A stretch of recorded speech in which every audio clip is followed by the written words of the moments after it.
പ്രിയപ്പെട്ടവരെ, out of India ജനിച്ച കുട്ടികളുടെ ബർത്ത് രജിസ്ട്രേഷൻ ഇന്ത്യയിൽ എങ്ങനെ ചെയ്യുക അതുമായി ബന്ധപ്പെട്ട ഒരു വീഡിയോ ഞാൻ ഇൻസ്റ്റഗ്രാമിൽ 2 പാർട്ടായിട്ട് പോസ്റ്റ് ചെയ്തിരുന്നു. അതുമായി ബന്ധപ്പെട്ട് ഒരുപാട് ചർച്ചകൾ അതിൻ്റെ കമൻസിലും അല്ലാതെയും എൻ്റെ ഡയറക്റ്റ് ഫോൺ നമ്പറിലൊക്കെ ആയിട്ട് സംശയങ്ങളൊക്കെ ആയിട്ട് കുറേ ആളുകൾ ബന്ധപ്പെട്ടിരുന്നു. അതുമായി ബന്ധപ്പെട്ട ക്ലാരിറ്റി നൽകാനാണ് ഞാൻ ഈ ഒരു വീഡിയോ കൊണ്ട് ഉദ്ദേശിക്കുന്നത്.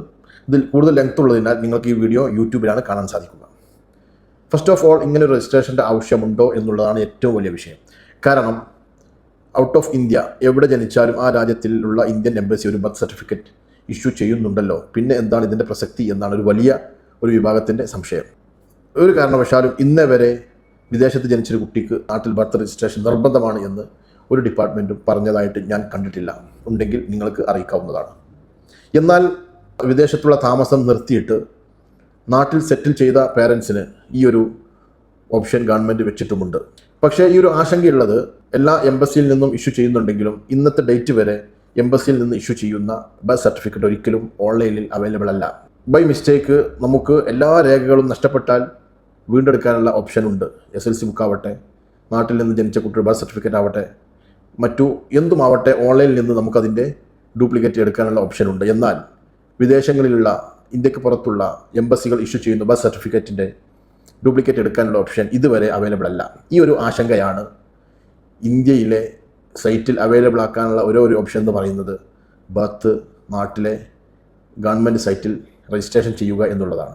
ആ ഒരു ബെനിഫിറ്റാണ് ഇതുകൊണ്ട് അത് വേണമെന്ന് ഉദ്ദേശിക്കുന്ന ഞാനടക്കമുള്ള ആളുകൾ ഉദ്ദേശിക്കുന്നത്. മാത്രമല്ല, ഭാവിയിൽ എന്തെങ്കിലും ഒരു നിയമം വരികയാണെങ്കിൽ നിർബന്ധമാണ് എന്നുള്ള നിയമം നാട്ടിൽ ഇന്ത്യക്ക് പുറത്ത് ഏത് രാജ്യത്ത് ജനിച്ചവരും ഇന്ത്യയിൽ രജിസ്ട്രേഷൻ ചെയ്യാൻ നിർബന്ധമാണെന്ന് നിയമം വരികയാണെങ്കിൽ ആ കാലത്ത് ചിലപ്പോൾ ഇതിനേക്കാൾ വലിയ കോംപ്ലിക്കേറ്റഡ് ആവാതിരിക്കാൻ വേണ്ടി, ആ ഒരു കോംപ്ലിക്കേഷൻ നമ്മുടെ മക്കളെ ബാധിക്കാതിരിക്കാൻ വേണ്ടിയാണ് ഞാനടക്കമുള്ള രക്ഷിതാക്കൾ ഇതിൻ്റെ പിന്നാലെ പോയി അത് പൂർത്തിയാക്കിയത്.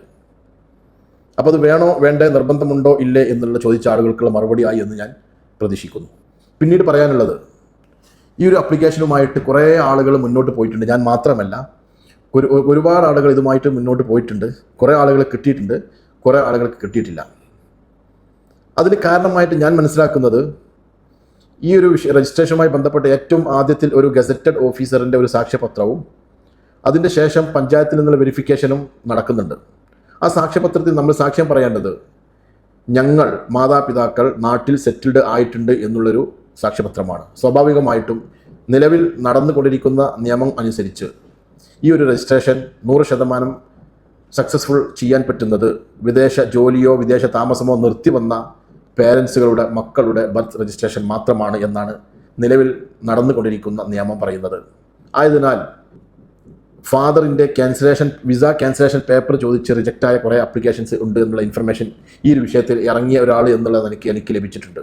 ലക്ഷക്കണക്കിന് പ്രവാസികളുള്ള നമ്മുടെ ഇന്ത്യക്കാരായ പ്രത്യേകിച്ച് മലയാളികൾക്ക് ഈ ഒരു വിഷയത്തിൽ നിങ്ങളെല്ലാവരും ഐക്യപ്പെടുകയാണെങ്കിൽ, നിങ്ങളുടെ രാഷ്ട്രീയ നിലപാടുകൾ ഏതുമാവട്ടെ, ഭരണപക്ഷമാവട്ടെ പ്രതിപക്ഷമാവട്ടെ, ഇതിൽ നിങ്ങളുടെ ഹാൻഡ് ഉപയോഗിച്ച് നാട്ടിലെ നിങ്ങളുടെ MLA-മാരെയും വകുപ്പ് മന്ത്രിമാരെയും കണ്ട് ഈ ഒരു ബർത്ത് രജിസ്ട്രേഷന് നാട്ടിൽ സെറ്റിലായ ആളുകൾക്ക് മാത്രമേ പാടുള്ളൂ എന്നുള്ള ഈ ഒരു നിയമം മാറ്റാൻ വേണ്ടി എന്താണ് ചെയ്യുക എന്നുള്ളത് കാര്യമായിട്ട് തന്നെ നോക്കേണ്ട വിഷയമാണ്.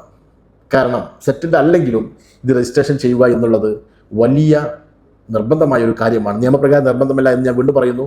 പക്ഷേ ഭാവിയിൽ മക്കൾക്ക് ഇതൊരു ബുദ്ധിമുട്ടില്ലാതിരിക്കണമെങ്കിൽ ഓൺലൈനിൽ അവൈലബിൾ ആയിരിക്കണം നിർബന്ധമായിട്ടും. ഏറ്റവും ചുരുങ്ങിയത് ഇത് ഇഷ്യൂ ചെയ്യുന്ന എംബസിയുടെ സൈറ്റിലെങ്കിലും ഓൺലൈനിൽ അവൈലബിൾ ആയിരിക്കേണ്ടതാണ്. പക്ഷേ ഇന്നത്തെ ഡേറ്റ് വരെ അങ്ങനെ ഒരു സിസ്റ്റം എംബസികളിൽ വന്നിട്ടില്ല.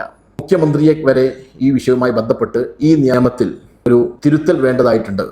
ഗൾഫിൽ നിർത്തി സെറ്റിലായ ആളുകൾക്ക് മാത്രമേ രജിസ്ട്രേഷൻ പാടുള്ളൂ എന്നുള്ള ആ ഒരു നിയമം മാറ്റിയിട്ട് ഗൾഫിൽ നിന്ന് ഇന്ത്യക്ക് പുറത്തുനിന്ന് ജനിച്ച എല്ലാ കുട്ടികൾക്കും ഇവിടെ രജിസ്ട്രേഷൻ ചെയ്യാനുള്ള ഒരു നിയമം ദയവ് ചെയ്ത് പ്രവാസികൾക്ക് വേണ്ടി ഇതുമായി ബന്ധപ്പെട്ട ഡിപ്പാർട്ട്മെൻറ്റ് ഈ വിഷയത്തിൽ നിയമനിർമ്മാണം നടത്തി ഈ പ്രവാസികളെ ഈ വിഷയത്തിൽ സംരക്ഷിക്കണമെന്നാണ് പ്രവാസികൾക്ക് വേണ്ടി പറയാനുള്ളത്. ഈ ഒരു ശബ്ദം നിയമനിർമ്മാണ സഭയിൽ എത്തിക്കേണ്ടത് നിങ്ങളുടെ ഉത്തരവാദിത്തമാണ്.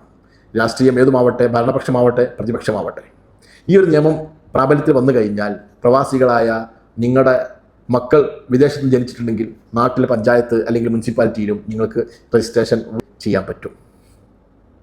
ഈ ഒരു ഭാഗം ഇവിടെ അവസാനിക്കുന്നു. അടുത്ത ഭാഗം, നിലവിലുള്ള നിയമം അനുസരിച്ച് രജിസ്ട്രേഷൻ ചെയ്യാൻ എലിജിബിൾ ആകുന്നത് പേരൻസ്, ഫാദറും മദറും നാട്ടിൽ സെറ്റിൽഡായ അവരുടെ മക്കൾ വിദേശത്ത് ജനിച്ചിട്ടുണ്ടെങ്കിൽ അവർക്ക് എങ്ങനെയാണ് രജിസ്ട്രേഷൻ ചെയ്യുക എന്നുള്ളതാണ്. അത്തരം ആളുകൾക്ക് ഇതിൽ താല്പര്യമുണ്ടെങ്കിൽ ഈ വിഷയവുമായി ഞാൻ ബന്ധപ്പെട്ട് വളരെ വിശദമായിട്ടുള്ള വീഡിയോ ചെയ്യാമെന്നുണ്ടെങ്കിൽ നിങ്ങൾ കമൻറ്റിലൂടെ അറിയിച്ചാൽ ഞാൻ അത് ചെയ്തു തരുന്നതായിരിക്കും. ഇതുവരെയുള്ള ഈ പാർട്ടാണ് പബ്ലിക്കിന് ആവശ്യമായി വരുന്നത്. അപ്പോൾ ഈ ഒരു വീഡിയോ നിങ്ങളെല്ലാവരും കണ്ട് ഷെയർ ചെയ്ത് വേണ്ട തലങ്ങളിലേക്ക് എത്തിക്കണമെന്നാണ് എനിക്ക് പറയാനുള്ളത്. ഇനി എൻ്റെ വീഡിയോയിൽ വന്ന ഒരുപാട് സംശയങ്ങൾ, ഒന്ന് മെയിൻ സംശയം രജിസ്ട്രേഷൻ വേണോ വേണ്ടേ, നിർബന്ധമുണ്ടോ ഇല്ലേ, ഞാൻ പറഞ്ഞു. രണ്ട് പേരൻസും നാട്ടിലില്ലെങ്കിലും ഒരാളെങ്കിലും മതിയോ? ഇപ്പം നിയമമനുസരിച്ച് ഒരാൾ മാത്രം പോരാ, രണ്ടാളും നാട്ടിൽ സെറ്റിൽഡ് ആയിരിക്കണം. അപ്പോൾ അടുത്ത വീഡിയോക്ക് താല്പര്യമുള്ള ആളുകൾ നിങ്ങൾ കമൻറ്റിൽ അറിയിച്ചു കഴിഞ്ഞാൽ അതിന് ആവശ്യക്കാരുണ്ടെങ്കിൽ ഞാൻ വളരെ വിശദമായിട്ട് നിങ്ങൾക്ക് പറഞ്ഞു തരുന്നതായിരിക്കും.